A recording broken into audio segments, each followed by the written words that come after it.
All right, so I set the TV in here. It's not mounted, but I do have the plate attached to the monitor here. Just wanted to document this as a whole. So I've got the C3. Basically, I think I'm gonna, I guess color the wood black. I'll just use a magic marker or something, right? It looks like it's the thickness of one painter's tape strip, which is about 1 inch. That's true there.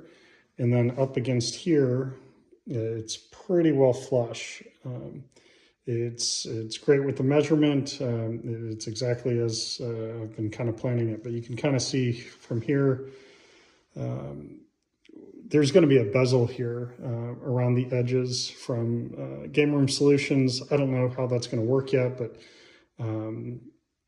it's probably going to fit the bill here because the edge of the bezel is going underneath the lockdown bar, and I'm pretty sure that's by design, but I've emailed them just to see if they're going to do anything about it. But as a whole, I'm thinking that bezel part that gets cut off, like that allows that bleeding edge of the monitor, right? Because when you're on this side, you know, it's just the start of the monitor itself.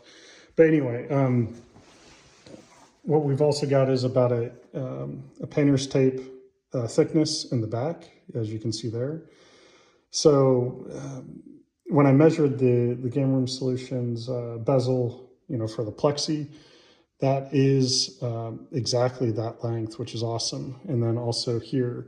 So I might end up just taking off the bezel altogether and just use some sort of, you know, a black bezel itself. It's kind of like a plastic. I've used it on another arcade. That works well. It's just about how to mount it would be the question. But I'm not sure which I'll do here, but just to kind of allow you to see the progress and maybe help with, I guess, your situation. But you can see here, same sort of story. I'm trying to get it on there. So you can see that it's exactly the width of one painter's tape. What I've done is I've accidentally bought two of the, I guess, VESA mounts, which you might be able to see in here.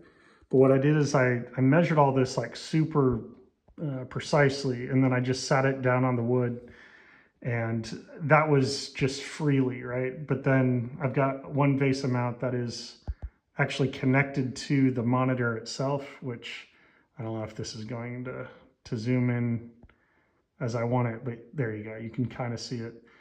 I've got one VESA connected to the monitor, and then the other is just setting on the wood. And the goal is I just wanted to line up the monitor itself and see if that is going to work. And the measurement's awesome. So I don't know, I'm gonna try to remove the monitor itself, and then I'm gonna just use the pencil to mark the holes here. But all right, so after a ton of measurements, what I've done is I've taken a second VESA mount, and I've got another VESA mount on the TV. And what's going to happen is the VESA mount on the TV it's going to be connected. It already is. But then there's holes throughout the VESA mount, which matches this VESA mount. So I got two of them, right? And what I'm going to do is, well, one, I took this VESA mount and just set it where the TV laid. So I took the TV, got it completely centered with how I wanted it while it was in the cabinet itself. And then it was just a lot of trial and error back and forth until this landed where it needed to. So I mean, I ended up taking paint stirrer rods to kind of like shimmy it around until it landed. It was just maybe 3 or 4 times where, you know, I took the TV out and then I like replaced it, I taped it, and eventually it landed where it needed to. So once I did that, I took the TV out, and then this was just laid underneath where the TV was, right? So it was sitting down, and that's when I was kind of moving it around. And this is where it landed. So I took a marker there and I traced it all out. I taped this sucker up like really good, so it wasn't moving. And I ended up drilling holes throughout here. These notches here are where the screws of the other VESA is going into the TV. I mean, I could probably drill through those so that it's going all the way through the cabinet. I don't know if I'll do that or not, but basically this was a template to create these holes throughout the cabinet itself. So what's going to happen is I'm going to take this VESA mount and put it underneath the wood here, so that basically we've got a VESA mount underneath, and then a VESA mount connected to the TV, and the bolts are going to be connecting the VESA mount through the wood to the other VESA mount, and I'm going to put you know, nuts on the bolts, so it's securing everything. Like it's just a tight fit. What I did is I took two holes there, two holes there, two holes there, two holes there. Now let's see here. So there's the damage behind it. I wouldn't really say damage, but I've got, what kind of wood is this? This is birch, I think. So it kind of like, I don't want to say it flakes, but I might sand the bottom of it after I get things all secure here. But that's really it. I wanted to take measurements here just so we get an idea of where we're at. It looks like 8 1/4. Note that the TV bottom is facing here, so on the left-hand side of the panel itself. You can also see I used a magic marker all around, sort of a bezel thing. I think I'm going to put LEDs on the sides to kind of fill in the small gap. It's about a 1/2 inch on both sides, but I did color this black just for extra, I guess, blendingness, I guess. So to finish off the measurements here, from the bottom of the cabinet, it looks like that is about 11.5 inches. And then on the other side here, we're looking at like 5 3/4 maybe. And I guess the top, let's do this. Looks like that's right at 11. So I'm gonna go ahead and check the bolts and just make sure that they slide right in and start securing this TV. So thinking about the wiring, I've got just enough, I think, space between this, I guess, slot and the actual lip of the wood there. I'm just gonna feed the wire, the power wire directly here. And same with the HD cable. I'm just gonna run it up here and then just drop it right in there. So I'm probably going to take those little sticky zip ties and put one here and then right underneath, so it's a nice clean groove there. All right, so I took the zip tie, I guess, holders or stickies. I put them on there just to keep the wire flowing close to the cabinet as it exits.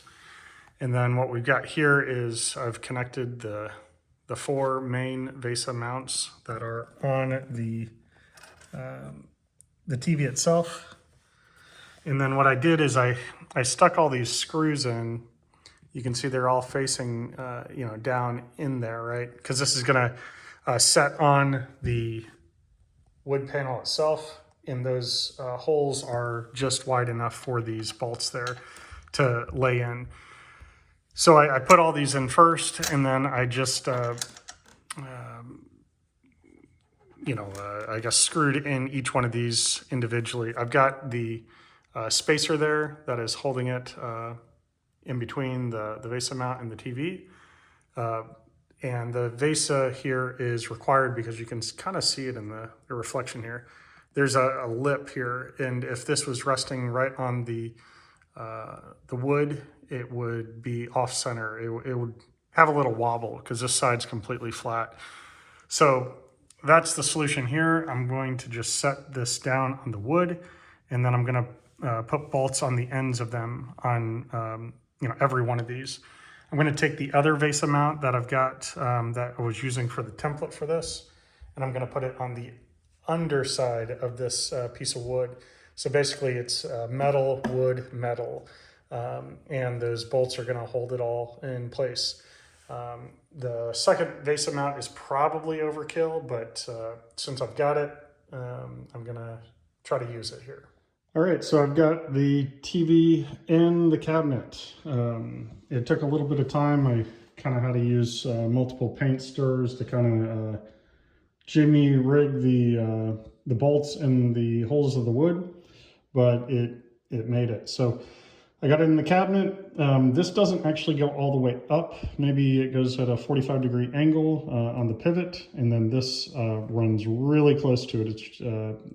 It's not worth it to me to see if it can or will, because it's going to mostly just sit in my cabinet. The pivot just allows easier access to remove the monitor. I'm not going to be in and out of this thing on any regular basis. So you can see I'm going to have to create some sort of bezel in the back there. There's about 1 inch. And then here we've got about a 1/2 inch. And when I was measuring it, it's a perfect amount to fit another LED strip in there. Now on the other side, same sort of thing. LED strip's going to work perfect there. Now there's this little guy here, and that's fine. It's perfect. I'll be able to rest an LED on top of that. And I'm going to go ahead and take that out, but that looks pretty sweet. We got to get 2 bezels on there, the bezels are the LEDs, and this thing will be ready to go. In case, how close the LED strip is going to be. There's going to be maybe a centimeter, I don't know, very little gap with that LED. What I'm going to do is get a tinted diffuser to these LEDs, and to actually secure them, what I'm going to do is take a block of wood and rest that on the end, like where the wood is there. I'm going to have a block there that raises up, and the LEDs are just going to kind of simulate what I'm going to do. This is going to be the rail that is going to hold the LED. And what I've got down here is, I don't know if you can see it, there's a little block right there that I've just rusted down there. I'm going to take this out, and then I'm going to glue those blocks down. There's another block there. That's just going to raise it about 1 inch from this wood there, so that it's going to be pretty well flush with the monitor itself. I'm going to go ahead and kind of slide this in here with one hand, see where. So what I've got here are essentially the stilts for the LED channels on the sides, which are here and there. This one's the very front. That's just going to hold a bezel on top, so everything looks flush. And then here's the top stilt for the bezel that will rest on top there as well. So what I've got here, let's see here, I've got, I think this is like 20 inches approximately. That's for the very front. The very back looks like it's 20 inches as well. And the sides, let's see if I can get this. So it's just the length of the playfield itself. The side looks like it's 38.5. For these blocks, what I found was the side of the playfield that is the top of the TV needed a thicker block here, and that is looking at a full inch. So the right side of the cabinet is 1 inch high, and then the width of this block, which looks like an 1.5 inches. So what is that? That's like 2.5 inches, so that it would be flush up against the monitor itself. And then on the left-hand side, which is this side, I'm just using 1 block, and looks like it's 1/2 inch here. So the width of the, I guess the panels are, or the, you know, these width, it's all the same width here. But the blocks, basically I've used just a simple block here that's a 1/2 inch. So either I'm stacking 2 of these together to make these extra thick, or I'm just using a single block here, but they're the same, all of it's the same width. I've been using the scrap remains of the Playfield wood. I still have a little left, but you'll probably use that whole sheet of wood.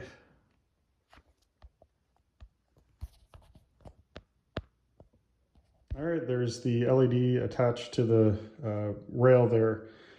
The LED, the arrows are pointing up into the right. It's going to go up to the cabinet, and then there's a wire that's connecting the end of this to the other side, and then the arrows are going down. I'll kind of take a look at back here of what I'm describing. So I tried to clean this up, but I had one remaining wire from the cat cable. It was the brown one. What I've done is, you know, I soldered it just like what I have been. The thick blue wire connects to the red. The black thick wire connects to the white. The white to the LED, and then the white to the cat cable, and then the hot wire, the green LED wire to this brown one. So the bridge cable is here. So the edge of the LED, the connection is just hanging here on, and they'll also be on the other side. What I did is I just soldered a bridge wire to connect the two. Then moving to the front of the cabinet, the LED rail on the right-hand side, you can see I'm taking the LED connection there. This is how I'm injecting the power. The connection's just right there. And that wire is just going all the way back to the power source there. So there's basically power coming out of the terminal block. That wire's coming here, and it's coming up to connect the rails. That rail is got the arrows pointing that way on the right-hand side. It's going all the way down the cabinet. The bridge wire is going across, and then the LED rail on this side, the arrows are going down that way. On the back of the cabinet here, and this is the end of the right-hand side. Let me see if I can get closer to that, what it looks like. And then what that's doing is that's connecting to this bridge wire, which you can see here. And then it's getting connected to another pigtail here, which this is the back left side. But this brown wire, you can see, you know, this is coming out of the cat cable here. There's the brown wire here. What I've done is I've just kind of looped it here. There's the connection of the hot and the negative there, and then there's the brown wire to the green. What that's doing is that's feeding all the way, you know, it's kind of looping there. It's going all the way to the front of the cabinet, and then there's the pigtail at the front right-hand side. And then that's just running the LED arrows all the way here. It's going through that cable there. It's going through the bridge to go to the left side, and then it's going all the way down the arrows. All right, I'm gonna try doing this one-handed.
And I was able to get the LED rails against the playfield working.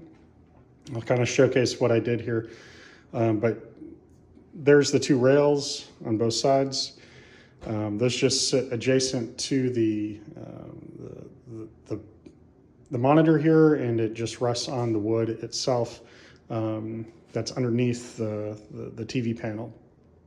I think it looks good. Like, I just picked a random table that has a lot of lighting effects without having to do any playing, and I think I'm going to move on here. So I'm going to go show the files that I ended up editing and where I located them. So in the config tool, under the port assignment, you can see that I added a combo 8 and 9. 8 is on 43 and 9 is on 46. Then in the config tool again, under the combined toys, I've added the combo 8 and the combo 9. You can see the addressable RGB. And then what I did is I copied the same setup as, what is that, combo 1 and combo 2. Those are essentially the right and the left LED art blades. And the objective for me was to get combo 8 and 9 to replicate the same, I guess, functionality as the LED art blades. Suppose I did that in reverse order, but it really doesn't matter. This is just documentation here. So once you've added the combos and the ports, I just went to save config and then generate config. That will take a second to download, and that will download a zip file. To find the zip file, you're going to want to find the cabinet file that's in there. What I did is I added strip 8. I mean, I suppose you could edit the cabinet file. That's probably the better way anyway. Take the cabinet file and add the row that says strip 8, 288, because I've got basically both those 144 LEDs on the left and the right against the playfield.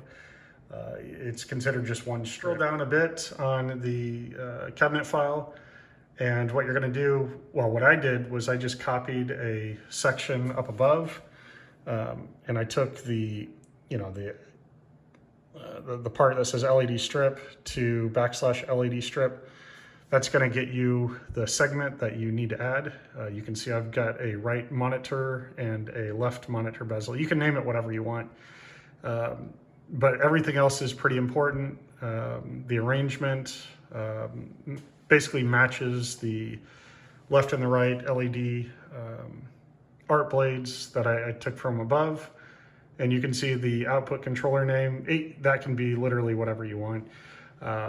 A gentleman on Facebook was extremely helpful with all this, and I used his cabinet file as a base. All right, and finally, if you scroll down towards the bottom of the cabinet file, you're going to see the right monitor and left monitor bezel added there as well. Again, I just copied something from above, and what's important are the numbers here, right? The 43 and the 46, you can remember that. That's the port assignment that was set up previously. Finally, what you're going to do is unzip the zip file that you downloaded from the config tool, and that's going to contain basically some direct output INI files, as well as I think they're mostly INI files, but I think there's 3 or 4 files that are in that zip, and you just drop them in the direct output 64 config folder, as well as the direct output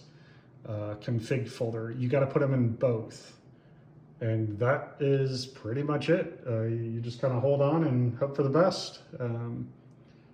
Now, when I was doing this, I didn't drop the files also in the direct output 64, and the new additions weren't working, but once you drop them in both folders, everything's live and kicking.